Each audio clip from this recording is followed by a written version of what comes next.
Bom, nessa aula começamos a conversar sobre os benefícios previdenciários. Então, de volta à Lei 8.213, o nosso assunto agora é a aposentadoria por invalidez. Então, vamos primeiro fazer um resumo, tá? Vamos conversar aqui, depois a gente vai examinar os dispositivos da Lei 8.213. Primeira informação importante é você entender com clareza quem tem direito ao benefício de aposentadoria por invalidez. Todos os segurados. E aí logo embaixo vem uma outra informação com uma restrição, né, para alguns grupos. Então aqui a gente tem que entender o seguinte, a aposentadoria por invalidez, ela pode ser de duas espécies. Primeira espécie é a aposentadoria por invalidez previdenciária ou comum. A outra é a aposentadoria por invalidez acidentária, que é provocada por uma situação de acidente de trabalho, doença do trabalho, doença profissional. Então é o seguinte, quando a aposentadoria por invalidez, ela é previdenciária, ela é direito de todos os segurados. Obviamente que a gente vai ter que verificar se exige carência, tá? Quanto é essa carência, qual é o evento que desencadeia o direito, mas a princípio são todos, é benefício de segurado e para todos eles não importa a categoria. Existindo a invalidez permanente, incapacidade permanente para o trabalho, insuscetível de reabilitação para outra atividade que assegure o sustento, o indivíduo, tendo a carência quando exigida por lei, vai ter direito. Não importa se ele é um segurado empregado, se ele é um segurado avulso, se ele é um segurado contribuinte individual. Então, todos os segurados vão ter direito. Mas quando a aposentadoria por invalidez for acidentária, aí eu vou ter uma redução na cobertura no sentido de que terão direito empregados, avulsos, segurados especiais e se aguarda a regulamentação desse direito para o empregado doméstico. Tá? A Constituição já foi alterada no sentido de garantir seguro contra acidente de trabalho também para o empregado doméstico a cargo do seu empregador. Mas enquanto não regulamentada essa cobertura acidentária, você ainda não tem a Lei 8.213 estendendo os benefícios acidentários ao empregado doméstico, tá? Então, vamos lá. Qual é o risco social, contingência social, fato gerador desse direito? É a incapacidade para o trabalho, a incapacidade laboral permanente, insuscetível de reabilitação profissional para outra atividade que lhe garanta o sustento, a subsistência, e a aposentadoria por invalidez será paga enquanto o segurado permanecer nessa condição. Informações importantes: não se concede a aposentadoria por invalidez tendo em vista uma doença pré-existente. Quando se tratar de doença pré-existente, só se concede benefício numa situação dessa doença se agravar, ok? Outro dado importante, a aposentadoria por invalidez, ela não é dada como benefício vitalício. Essa aposentadoria por invalidez, ela será paga enquanto permanecer essa condição de incapacidade laboral que se entende permanente. O segurado, ele passa pela revisão da perícia do INSS a cada 2 anos, no sentido de verificar se persistem aquelas condições que ensejaram a concessão do benefício. E se a perícia verifica que existe uma situação de tratamento gratuito ofertado, por exemplo, pelo SUS, não é? E que pode melhorar a condição daquele segurado e até, né, restaurar a sua condição de trabalho, o segurado é obrigado a se submeter a esse tratamento gratuito.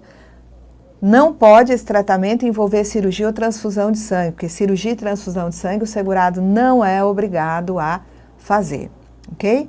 Então, outra coisa, se o médico perito vê que o segurado pode submeter a reabilitação profissional, porque ele tem, né, um potencial para o trabalho que pode ser, né, desenvolvido para que ele exerça uma outra atividade que vai assegurar a sua subsistência, ele também é obrigado a submeter a reabilitação profissional.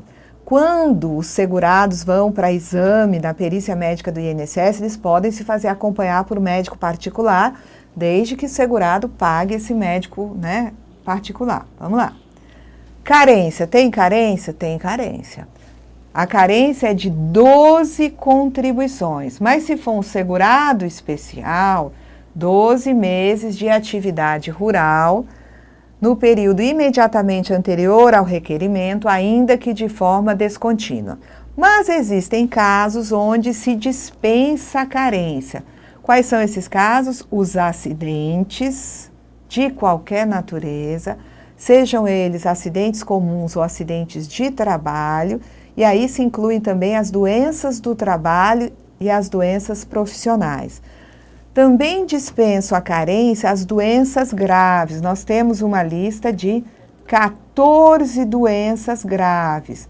Essa lista, ela é revista periodicamente pelo ministro, né, lá pelo Ministério da Previdência, e daí o que acontece? Mudando a lista, podem ser incluídas novas, né, doenças que também vão permitir a dispensa da carência. Então, só para lembrar, não sei se eu coloquei logo aqui as doenças, não, tá? Depois vão aparecer lá na frente. Quais são as doenças graves? São 14, né? Nós temos AIDS, nós temos alienação mental, cegueira, paralisia, cardiopatia grave, hepatopatia grave, nefropatia graves, doença de Parkinson, neoplasia maligna, temos a osteite deformante, temos a tuberculose ativa, temos a espondiloartrose anquilosante, temos também a doença causada por radiação, hanseníase, não sei se falei, mas são 14 essas doenças e já elas vão aparecer nos dispositivos. Então, essas são atualmente as que integram a lista de doenças graves que dispensam a carência. Mas, como eu já disse, não podem ser doenças pré-existentes. O indivíduo não pode se filiar à Previdência e alegar de imediato uma doença da qual ele já era portador para reivindicar o benefício. Agora, caso se dê o agravamento de uma doença pré-existente, aí sim ele poderá, depender da doença, vai se exigir carência ou não, mas ele poderá, né, ter o seu benefício. Então, se é uma cardiopatia grave que estava estabilizada, ele começa a trabalhar, começa a contribuir e algum tempo depois, 3, 4 meses depois, ele tem um agravamento da sua condição. Se a perícia médica, e isso vai ser mediante critérios técnicos, né, verifica pelo histórico da doença que ali não é uma situação de incapacidade causada pela doença pré-existente, mas sim pelo agravamento, vai conceder o benefício. Tá? Mas se verificar que aquela condição já existia naquele patamar antes da filiação, vai se alegar lá no INSS que é doença pré-existente. Quando é que se começa a pagar o benefício da aposentadoria por invalidez? Tá? A primeira informação também que a gente deve lembrar aqui é que a aposentadoria por invalidez não precisa ser precedida de um auxílio-doença. Tá? Às vezes o segurado adoece, vai para o auxílio-doença, depois para a aposentadoria por invalidez. Mas outras vezes a doença já é tão grave, o problema de saúde é tão grave que se detecta de imediato uma incapacidade laboral permanente e ele vai receber a aposentadoria por invalidez sem nem passar pelo auxílio-doença. O início do pagamento, ele é dependente do momento do requerimento. Então, no caso do segurado requerer até o 30º dia do afastamento, se for um empregado, ele recebe desde o 16º dia. Por quê? Porque os primeiros 15 quem paga é a empresa. Os demais segurados, requerendo até o 30º dia, vão receber desde o 1º dia do afastamento. Agora, se o segurado requer o seu benefício de aposentadoria por invalidez a partir do 31º dia do afastamento, ele só vai receber o benefício a partir da data da entrada do requerimento. Tá? Aqui vocês devem entender data do requerimento como sendo a data da entrada do requerimento. Data da entrada do requerimento, ok? Muito bem. E se ele estava hospitalizado? E não foi porque estava hospitalizado, levando, né, um laudo, um documento do hospital, poderia receber retroativamente? Não, tá? Isso já existiu no passado, hoje não mais. Então, se ele requer a partir do 31º dia, ele recebe a partir da data da entrada do requerimento. Vamos lá. Então, como é que se calcula uma aposentadoria por invalidez? Se usa o salário de benefício? Sim, se usa. Se usa fazendo a média de salários de contribuição. Do período contributivo, eu pego 80%, né? E os maiores salários sempre. Usa fator? Não usa fator. Então, é só média de salários de contribuição, esse salário de benefício. Obtido o salário de benefício, eu vou obter a renda aplicando 100% sobre o salário de benefício. Se demonstra que esse segurado necessita dos cuidados permanentes de outra pessoa, tá? Ele vai ter direito a receber, junto com a aposentadoria por invalidez, um adicional de 25%. Os casos que ensejam esse direito ao adicional estão no anexo 1 do Regulamento da Previdência Social. Vamos lá. Cessa essa aposentadoria, cessa pelo óbito do segurado. Se esse segurado, aposentado por invalidez, retornar voluntariamente à atividade, cessa de imediato ao retorno. Se ele estava aposentado por invalidez, voltou a trabalhar e a Previdência descobre, né, que ele retornou à atividade, recebendo a aposentadoria por invalidez, 6 meses depois, vai cessar e ele vai ter que devolver 6 meses de aposentadoria por invalidez que ele recebeu a partir do retorno voluntário à atividade. Tá? Então, se houver recuperação da capacidade laboral, tá? Esse segurado vai à perícia, certo? Vai à perícia, a perícia constata essa recuperação e a gente vai verificar que em várias situações não cessa de imediato a aposentadoria por invalidez, porque o segurado pode receber as chamadas mensalidades de recuperação, que em alguns casos vão ser 100% do valor da aposentadoria. Em outros, vocês vão ter o segurado recebendo 6 meses 100%, depois a metade da aposentadoria e depois 25% apenas dessa aposentadoria. Então, é assim. Se ele, vejam que aqui não foi ele que voltou voluntariamente à atividade e não disse nada ao INSS. Aqui é uma recuperação da capacidade laboral que ele, né, dá ciência disso à perícia médica do INSS ou durante uma daquelas revisões periódicas a cada 2 anos, se constata essa nova condição. Então, se a recuperação da capacidade para o trabalho foi total e dentro de 5 anos, nós temos que verificar se trata de um empregado com garantia de retorno à função anteriormente ocupada na empresa. Se for um empregado que tem garantia de retornar à sua função na empresa, ele tem a cessação imediata da aposentadoria por invalidez. Mas nos demais casos, tá? Por exemplo, se trata de um segurado que não tem um emprego para onde voltar, ele não tem assegurado o retorno à mesma função na empresa. Então, nos demais casos, a aposentadoria ela não cessa de imediato. O segurado ainda fica recebendo, mesmo liberado pela perícia para voltar a trabalhar, ele ainda fica recebendo 100% da aposentadoria por invalidez, pelo mesmo número de meses que foram os anos de aposentadoria por invalidez ou de auxílio-doença seguido por aposentadoria por invalidez. Então, se ele ficou 1 ano aposentado por invalidez ou 1 ano recebendo auxílio-doença e em seguida aposentadoria por invalidez, ele volta a trabalhar e ainda recebe por 1 mês 100% da aposentadoria por invalidez dele. Se ele tinha ficado 2 anos afastado, recebe 100% da aposentadoria por 2 meses.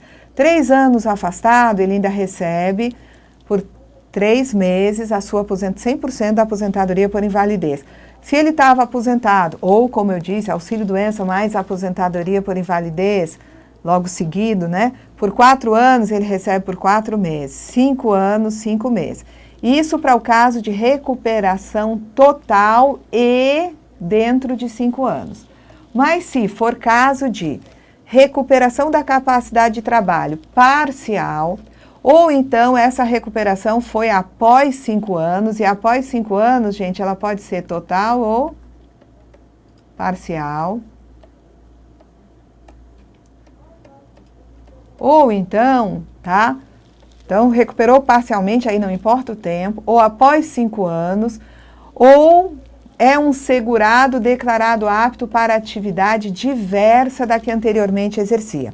Aí ele vai receber as mensalidades de recuperação durante 18 meses. Nos primeiros 6 meses ele recebe 100%, nos 6 meses seguintes 50% e nos outros 6 meses, redução de 75%, ele fica recebendo 25% da aposentadoria por invalidez. Aí cessa. Então vamos para a Lei 8.213, que nos fala sobre a aposentadoria por invalidez no artigo 42. A aposentadoria por invalidez, uma vez cumprida, quando for o caso, a carência exigida, será devida ao segurado que, estando ou não em gozo de auxílio-doença, for considerado incapaz e insuscetível de reabilitação para o exercício de atividade que lhe garanta a subsistência, e ser-lhe-á paga enquanto permanecer nessa condição.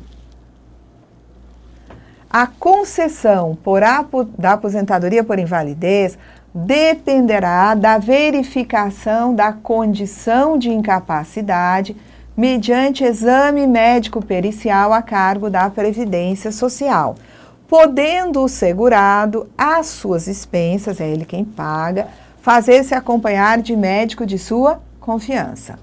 A doença ou lesão de que o segurado já era portador ao filiar-se ao regime geral de previdência, portanto, pré-existente à filiação, não lhe conferirá direito à aposentadoria por invalidez, salvo quando a incapacidade sobrevier por motivo de progressão ou agravamento dessa lesão.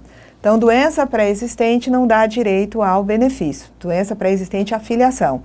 Mas, se após a filiação se verifica uma progressão ou um agravamento dessa doença que já existia, aí sim, essa progressão, agravamento deixa o indivíduo incapaz, ele vai ter direito ao benefício. A aposentadoria por invalidez será devida a partir do dia imediato ao da cessação do auxílio-doença, ressalvados aqueles casos em que o indivíduo vai direto para a aposentadoria por invalidez. Tá? Então, o que acontece?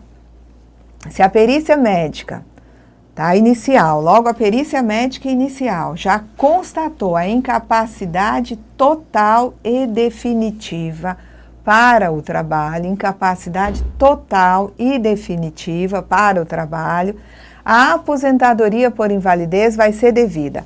Se é um empregado, tá, a contar do 16º dia do afastamento da atividade, se ele requerer até o 30º dia. Mas se esse empregado requerer a partir do 31º, nós vamos para a segunda parte aqui, ou a partir da entrada do requerimento, se entre o afastamento e a entrada do requerimento decorrerem mais de 30 dias. Ele está dizendo de outra forma aquilo que nós vimos no slide anterior.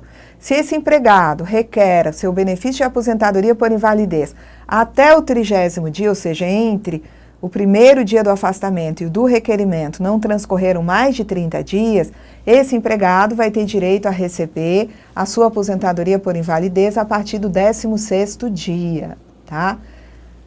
Ok? Os primeiros 15 quem paga é a empresa. Mas se esse empregado deixar transcorrer mais de 30 dias entre o afastamento e o requerimento, tá? Ou seja, passaram-se mais de 30 dias, a partir do 31º dia, o benefício somente será pago a partir da data da entrada do requerimento.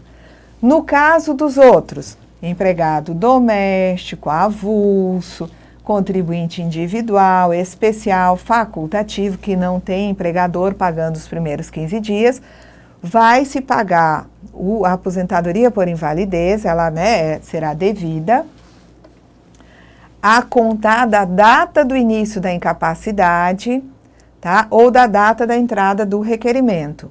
Quando é que é a partir da data do início da incapacidade? Quando o requerimento, né, é apresentado até o 30º dia do afastamento. Então, requereu até o 30º dia do afastamento, recebe desde o primeiro dia, desde o início da incapacidade. Agora, se deixar para requerer a partir do 31º dia de afastamento só vai ter direito a receber esse benefício a partir da data da entrada do requerimento. Durante os primeiros 15 dias de afastamento da atividade por motivo de invalidez, cabe à empresa pagar ao segurado empregado o salário. Vai pagar o salário proporcional àqueles 15 dias. A aposentadoria por invalidez, inclusive a decorrente de acidente do trabalho, consiste numa renda mensal correspondente a 100% do salário de benefício, observado o disposto na seção 3, especialmente no artigo 33 dessa lei. Então, eu vou calcular assim, salário de contribuição, gera salário de benefício, média dos 80% maiores. Eu achei o salário de benefício, eu aplico 100% e chego na renda da aposentadoria por invalidez. Mas se houve um auxílio-doença antes, eu tenho aqui salário de contribuição, gerou um salário de benefício, né? A média dos 80% maiores, salários de contribuição atualizados, que gerou a renda do auxílio doença. Mas vamos dizer que mais aqui na frente, esse auxílio doença aqui vai ser transformado em aposentadoria por invalidez. E agora? Agora o que eu faço? Agora eu vou ter a seguinte situação. Esse SB aqui, que gerou a renda do auxílio-doença, onde eu apliquei 91% e cheguei nesse auxílio-doença, eu vou trazê-lo para cá, devidamente atualizado pelo INPC, não é? Pelos mesmos índices que reajustaram o benefício no período. E esse SB atualizado aqui, eu vou aplicar 100% e vou chegar no valor da renda da aposentadoria por invalidez. É outra forma de calcular. Bom, viu o que mais que nós temos aqui? Quando o acidentado do trabalho, isso que eu mostrei para vocês é no caso de, acidentado do trabalho, que está em gozo de auxílio-doença. Então, quando o acidentado do trabalho estiver em gozo de auxílio-doença, o valor da aposentadoria por invalidez será igual ao do auxílio-doença, se este, por força de reajustamento, for superior ao previsto nesse artigo, tá? Então, aqui seria a seguinte situação. Eu tenho aqui um salário de contribuição que me fez calcular SB para chegar no valor do auxílio-doença. Tá? Muito bem. Adiante, tá? Esse indivíduo, ele vai ter um auxílio-doença e tudo foi provocado por um acidente de trabalho. Certo? Muito bem. Adiante, essa pessoa tem que se aposentar por invalidez. Ele me diz o seguinte, que eu tenho duas formas de calcular. Eu vou partir desse SB aqui, tá? Se for imediatamente seguinte, aposentadoria por invalidez, ou vou utilizar esse SB, tá? E salários de contribuição para calcular a aposentadoria por invalidez. Mas aqui ele diz que ele está em gozo de auxílio-doença e vai se aposentar por invalidez, tá? É um auxílio-doença acidentário. Então, aqui eu vou ter, né, logo seguido ao auxílio-doença, a aposentadoria por invalidez. Eu atualizo esse valor e trago para cá atualizado, aplico 100% e chego no valor da aposentadoria. Isso é uma forma de calcular. A outra forma seria o seguinte, tá? Eu vou colocar aqui em vermelho, vamos lá. No passado, existia uma diferença no cálculo do auxílio-doença acidentário, que hoje não existe mais. Então, esse auxílio-doença, se ele for reajustado, tá? E ele der um valor maior, ele vai ser reajustado no decorrer do tempo pelos índices aplicados aos benefícios. Então, se ele for reajustado e ele resultar num valor maior do que utilizar essa forma aqui que a gente, né, utilizou, então ela está dizendo aqui na lei, tá, que o valor da aposentadoria por invalidez vai ser igual ao do auxílio-doença se o auxílio-doença reajustado der um valor superior ao do salário de benefício reajustado pelos índices aplicados aos benefícios, tá certo? Isso eu entendo que só poderia acontecer em situações de, obviamente, de acidente de trabalho, segundo cálculos feitos por regras anteriormente em vigor. Vamos lá. Então, o valor da aposentadoria por invalidez do segurado que necessitar da assistência permanente de outra pessoa vai ser acrescido de 25%. Então, o motivo é ele necessitar da assistência permanente de outra pessoa. Esse acréscimo de 25% vai ser devido ainda que o valor da aposentadoria atinja o limite máximo legal. Então, o indivíduo calcula a sua aposentadoria, essa aposentadoria dá o teto. Mesmo assim, ele vai ter direito, né, desde que precise dos cuidados permanentes de outra pessoa, esses 25%. De modo que a aposentadoria por invalidez, junto com esses 25%, vai dar um total superior ao teto. Esses 25% vão ser recalculados quando o benefício que lhe deu origem for reajustado. E esses 25%, tá, vão cessar com a morte do aposentado e não vão passar para a pensão. Então, quando esse aposentado que recebe a aposentadoria e esse adicional de 25% vem a falecer, a aposentadoria vai ser usada para calcular a pensão, mas esses 25% não são incorporados à pensão. Então, seria assim, a aposentadoria por invalidez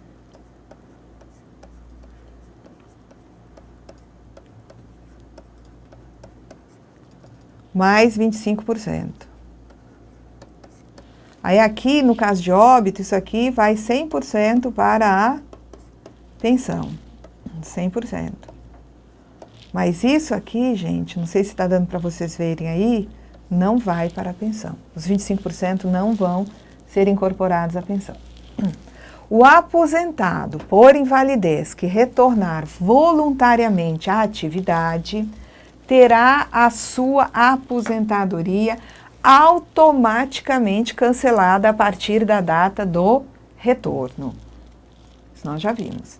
Agora, se verifica a recuperação da capacidade de trabalho do aposentado por invalidez, vai se observar o seguinte procedimento. Se a recuperação ocorrer dentro de 5 anos, contados da data do início da aposentadoria, por invalidez ou do auxílio-doença que a antecedeu sem interrupção, o benefício cessará de imediato para o segurado empregado que tiver direito a retornar à função que desempenhava na empresa quando se aposentou, na forma da legislação trabalhista. Ele é, por exemplo, estável por conta de um acidente de trabalho, valendo como documento para tal fim o certificado de capacidade fornecido pela Previdência. Então, cessa de imediato para o segurado empregado que ele tenha direito de retornar à função que desempenhava na empresa. Agora, se verificou a recuperação desse indivíduo dentro de 5 anos, né, contados da data do início da aposentadoria ou do auxílio-doença que a antecedeu, sem interrupção, importante, vai cessar, nos demais casos, após tantos meses quantos forem os anos de duração do auxílio-doença ou da aposentadoria por invalidez para os demais segurados. Então, o indivíduo estava aposentado há 4 anos, ou auxílio-doença e aposentadoria por invalidez, tudo junto, somou 4 anos, ele ainda recebe 100% da aposentadoria por invalidez por 4 meses. 5 anos, 5 meses. 3 anos, 3 meses. Mesmo que ele tenha voltado a trabalhar. Agora, quando essa recuperação for parcial, ou ocorrer, tá vendo? Ou aqui é importante, ocorrer após o período do inciso 1, após 5 anos, ou quando o segurado for declarado apto para o exercício de trabalho diverso, do qual habitualmente exercia, a aposentadoria vai ser mantida, 100% dela, sem prejuízo dele ter voltado à atividade. Ele é liberado para voltar a trabalhar, mas ainda recebe a sua aposentadoria durante 18 meses. num valor integral durante 6 meses, 100%, com redução de 50% nos próximos 6 meses, com redução de 75%, portanto, só 25% da aposentadoria, durante mais 6 meses, ao término do qual cessará definitivamente. Então, são 18 meses. 6 meses 100%, 6 meses a metade e 6 meses, 25%, ok? Então, aqui nós encerramos. Deixa eu ver se tem mais alguma coisa. Não. E na próxima aula nós estaremos, comentando as disposições acerca da aposentadoria por invalidez que se encontram no regulamento. Até lá.